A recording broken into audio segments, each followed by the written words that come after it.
Okay, so you also at some stage had the use of a jeep. Yes. I imagine it was an American left-hand drive jeep, was it? Yes, it was. We managed. Had you ever seen one of them before? No. And how did you carry that on the train? Did it go on one of the wagons? Yeah.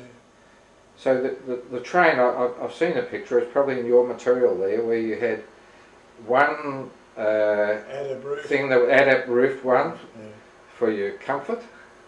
Keep the rain off. Yeah. And you also had one for maybe your goods and the jeep. Yes. And then flat top. A flat top, Yeah. just a flat top. How the heck did you get the jeep on and off the flat top? Oh, jeep and run up all right. Yes, you'd put some planks down or something, would you? Yeah. Was it four-wheel drive? Yeah. Okay, so you went right through to. Did you sort of go right through to Tan Bazaar and then start working your way back slowly down? That's the way we went. Yeah. Do you remember arriving at Tan Bazaar? Do you remember anything about arriving up there? I don't remember it because I was in the steam train by then, and Yeah. I was camped for a base for the men and officers to work up there and then come back to for dinner and or for meals. Yes. They came back at the end of the day. Were you aware when you got up to Tan Bazaar that the Japanese were still armed and they really didn't know that they had to cooperate? Oh yes, yeah, it didn't worry us. Yeah, but didn't Nagashi do a fair bit of negotiating as an interpreter for, you know, your captain? What was his name?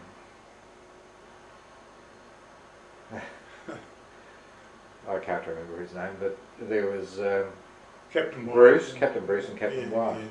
Didn't Nagashi have to do? Well, Nagashi says that he had to bring to the Japanese commander's attention that the war was over and that they were required to cooperate. Yeah. Well, we'd already been in some of the places where that they didn't know about it. We told them. Yes. They believed us somehow. Do you remember anything about finding the cemetery at Kanchanaburi? At Tan Bazaar? No. The other, see, I stayed with the steam train further south than that, and they'd go up and they'd work there and they'd come back for the night. Yes. And go up and work there again. Yeah, no, I can see so the pattern. I wasn't in that party at all.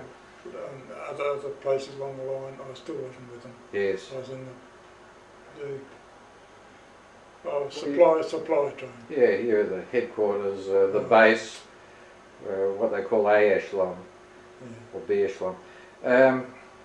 Do you ever remember having Japanese guards to protect your train? Yeah, we had them standing there with a rifle now and again. And was there any antagonism between you and them? Not much, as long as they did what we told them. Yes. And they always did. So do you have to work through Nagashi to achieve that? No. You just made them. They understood from the tone of your voice, maybe. Yeah. Did you recall having contact with any of the coolies? Did you? No, we didn't have contact with them. You didn't see them at any time? Oh, we saw them along the way, but we passed the camps where were they happy to see you, or were you able to observe whether they were happy to see you? Oh yes, they were. They were happy to see us. Yeah. And tell me, did the coolies, some of the coolies have their wives and children with them, or? Oh, they had them. Yes. Some of the wives were, well, most of them, I suppose, went out and worked with the men. Yes. Yeah. Yeah.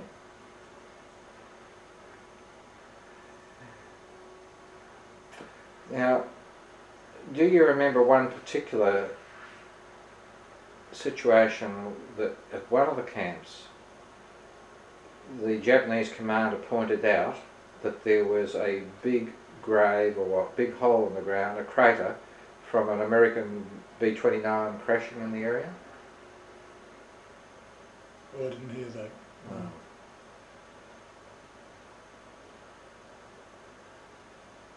Now, we know that Chaplain Babb was a chaplain, obviously. Yeah. Eldridge wasn't a chaplain, was he? No, he was a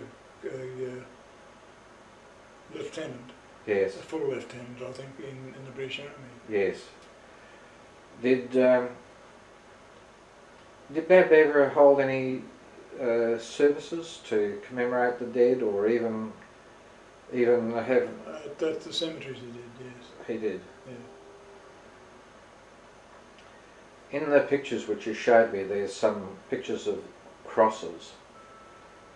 Is it true that they were all somewhat identical, that they looked so similar? They were, and they were made by the Japanese, and they were planted by the Japanese. Yes. And they had gone through the area and tidied up the graves and put bamboo fences around them, is that right? Only when we told them to, yes. Oh, okay. Yeah. Okay. Oh, that was the officers, of course. Yes. I just wanted a party. Now, in particular, do you remember Milo Camp? I do, yes. I think I was there for a while. Yes. Must have been. Are there any of the camps that you remember that they had a huge number of crosses?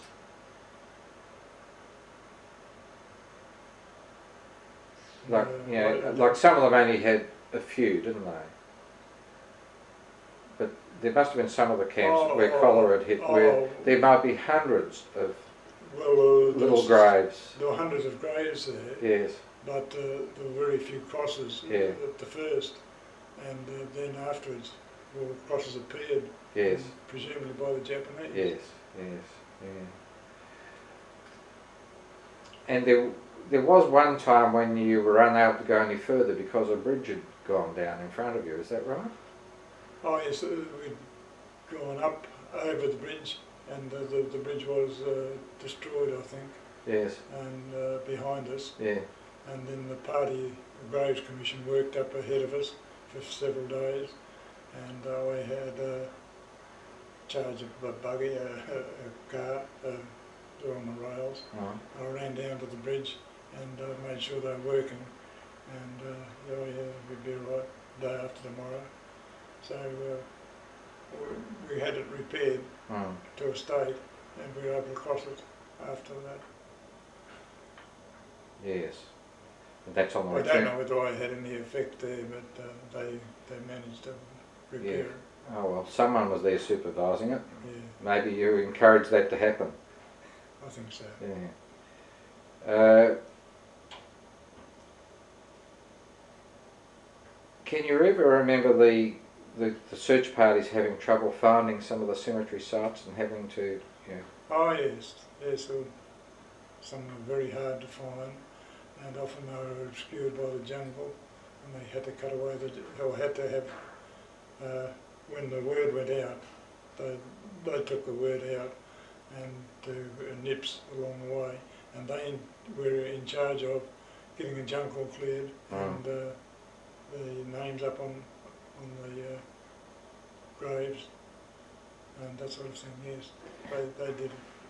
And how did Captain White and Captain Bruce treat the Japanese? I think that they both treated them. Well, they wanted them to get on with them, so they treated them well, I think. Yes. Yeah. Were they firm and didn't tolerate any nonsense? Oh, no, they didn't. No. Yeah. Now the whole survey was completed much more quickly than was ever